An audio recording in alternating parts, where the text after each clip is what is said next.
అరే ఏదో ఒక పని చేసి లైఫ్ లో తొందరగా సెటిల్ కావాలరా. అవునన్నా 10-20కి ఇంట్లో పైసలు అడుగుతుంటే ముష్టంలా చుట్టాలు. పెద్దోళ్ళం కూడా అయినాం, రేపు మాబో పెళ్ళి అంటారు. వాళ్ళు అనేంతలోపే మనం ఏదో ఒకటి సెటిల్ అయి ఉండాలి. ఏం చేద్దామరా మరి? బిర్యానీ సెంటర్ పెడదామా? కుక్కర్లో దెంగి తినేకి మన ఫ్రెండ్స్ రెడీగా ఉంటారు. వైన్ షాప్ పెడదామా? 2 లక్షలు ఎక్కడి నుండి తెస్తావు? 2 లక్షలు మనకున్న దరిద్రానికి ఆ చిట్టి కూడా వెళ్ళదు. మంచి గ్యాంగ్ సెట్ చేసి సేవా కార్యక్రమం చేద్దాం. సో ఫండ్స్ వస్తాయి, మనకు కూడా మంచి పేరు వస్తుంది. ఏమంటారు?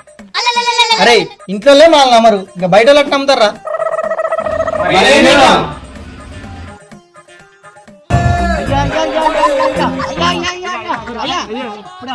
లోపలికి పోయి వచ్చినప్పుడు అడగాలి.